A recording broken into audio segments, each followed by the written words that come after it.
Hello, Internet world. This is Frank. Reading from Douglas Jerrod. Go to Douglas Jerrod and SamsonPWillings.com for more information. Without further ado, we will continue the reading. We are still in the Green-Eyed section. Green-Eyed, Chapter 7. Strange Things, Even More So. Oh, wait. Scratch that. Strange Gets, Even More So. Chapter 7. Douglas pulled his nicely cleaned and waxed, shined black Diablo into the police parking garage. As he searched for his parking spot, he further analyzed this morning's events, the familiarities of it, but also the strange weirdness of those familiarities. Yesterday, he could have sworn that he lived in an apartment with his wife, was still an officer, and that his father was in a wheelchair. Now, he lives in a big, white, 3-bedroom house with a picket fence, is up for the sergeant promotion to be given to him later, and his father not only can walk, he is his captain. He pulled into his parking spot, shut off the car, and got out before he locked up the doors. Like this car and parking spot, he finished up with his contemplation while he made his way to Dr. Scott's office. Douglas stood in the middle of the elevator floor as the doors opened up. He stepped out of the empty elevator and continued to walk to Dr. Scott's office. While he strolled across the floor of officers, the officers all stopped what they were doing and commenced clapping for him. He wondered what they were all clapping for before he realized that they must have heard about the promotion. Thank you, thank you, thank you all. Let's all hear it for Sergeant Detective Douglas Jerrod. One of the fellow officers encouraged the whole floor to give a round of applause for Douglas. Douglas stood in front of Dr. Scott's office while he faced the many officers that applauded him. If this is what happens after you die, or if this is my afterlife, it is no matter. I could get used to this, he proudly thought as he graciously accepted the gesture. Now, that is enough. Let's get back to work, Douglas ordered to the crowd of officers. He then turned towards Dr. Scott's door, grabbed the doorknob, opened the door, and walked into Dr. Scott's corner of the world. As he quickly scanned for any differences in the room, he viewed that it was as it was yesterday. At least some things have not changed, he thought while Dr. Scott spun around in his chair to greet him. Doug, I thought it might be you. I take it everyone has heard. It would look like it, Doc. Doug, are you all right? Yeah, why? Because you usually call me by my first name. Also, your father called in ahead of you to let me know you were coming to see me. Sorry, Wayne. I have been a little off today. Would you like to talk about it? Wayne asked Douglas as he offered the couch for him to sit. He then pulled out a file while Douglas sat down on the smooth leather. He looked intently to Douglas, waiting to hear what bugged his good friend. He quickly took out a pen before Douglas spoke. Well, I got up this morning, and it was like any other morning, but as much as it seemed familiar, it still seemed a little strange. Strange, huh? What do you mean? I don't want you to think I'm losing it. Nonsense. I wouldn't think that. with all the excitement, all the things you have been through in the last 6 months, and not to mention the accident that happened in 1985. What accident? 1985? Wayne politely placed his pen on the desk after Douglas's inquiry about 1985. He took in a breath. He knew that someday Douglas would experience some memory loss with the shot to the head and all. Someone couldn't take that kind of trauma without having some drawbacks. He leaned forward over his desk to address the information that had slipped Douglas's mind. In 1985, you were still a rookie on the force, and your father was only an officer. Wait, I was a rookie? I thought I was still in college in 1985. You never went to college. You went into the police academy straight out of high school. That bullet must be really messing with your head. What bullet? Douglas questioned this whole story that Wayne laid out in front of him. There was no police academy after high school. He went into college for a year before his father was shot. He then took care of his dad for 2 years before going into the academy. Yeah, his dad was shot by Jordan Lee Cutter. J. That's where the alphabet comes from. J was at the mansion where he was shot and killed yesterday.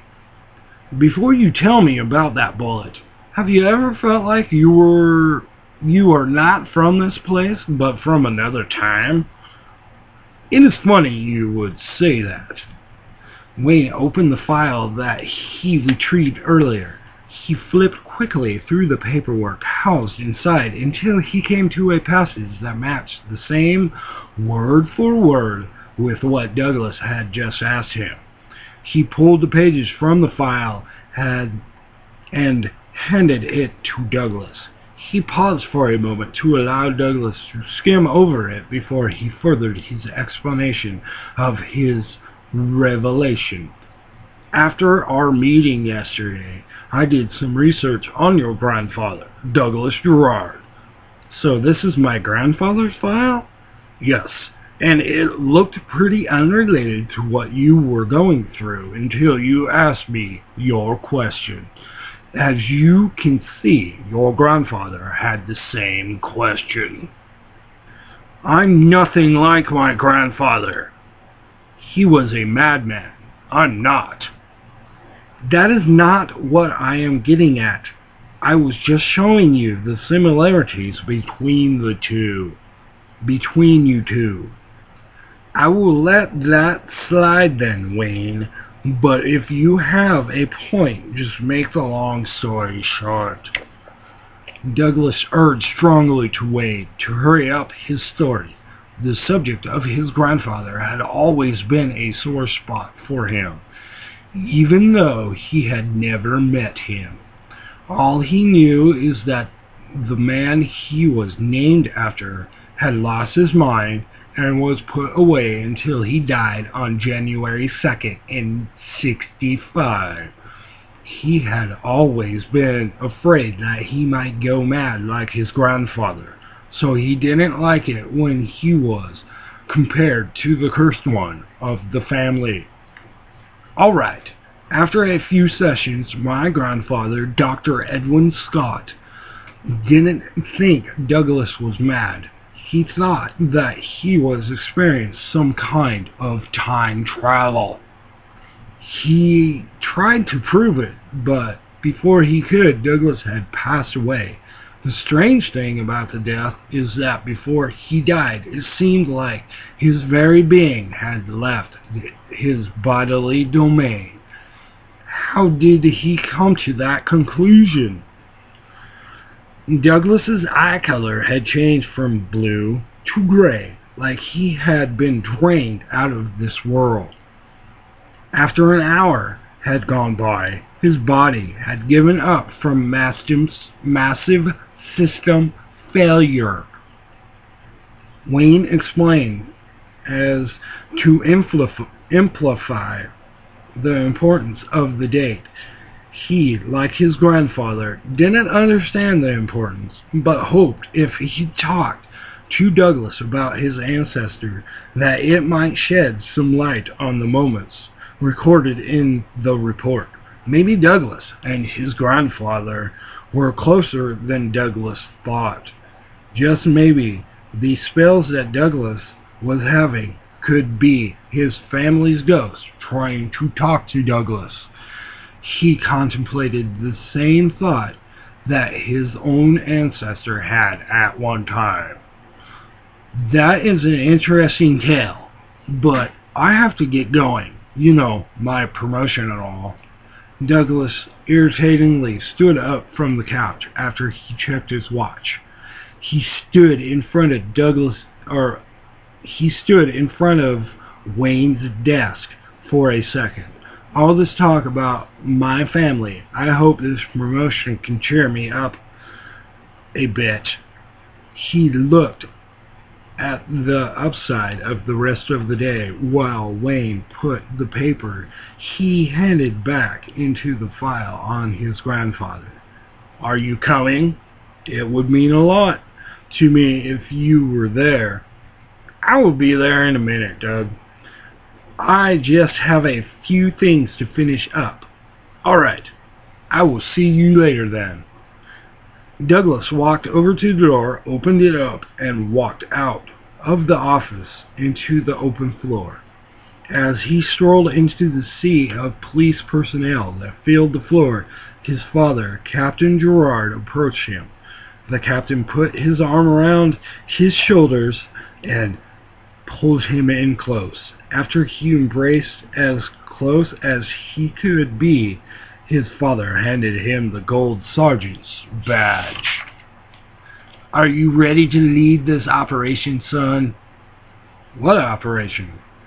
The operation to take the Dover organization down. You know, the one we've been collecting intelligence for 6 months for. The one Sherry gave her life for. That operation? Fred explained to his son while Douglas looked at him dumbfounded by the words that flowed out of his mouth like a person hearing the information for the first time. He wondered about his son's mental well-being. This must be getting to him, the excitement and the attention. Are you sure you are up to this? Yes, Captain. There will be no problem whatsoever. Good. Let's just keep this between you and me. We wouldn't want the men to be unsure about who is leading them. Yes, sir. Let's do this meeting. And that was Chapter 7. Strange gets even more so. From the readings of Douglas Jerrod by Frank Sapp. Remember, go to Douglas Jerrod and SamsonPWillings.com for more information about Douglas Jerrod and see if you can get your hands on your own copy. Thank you, and have a nice day.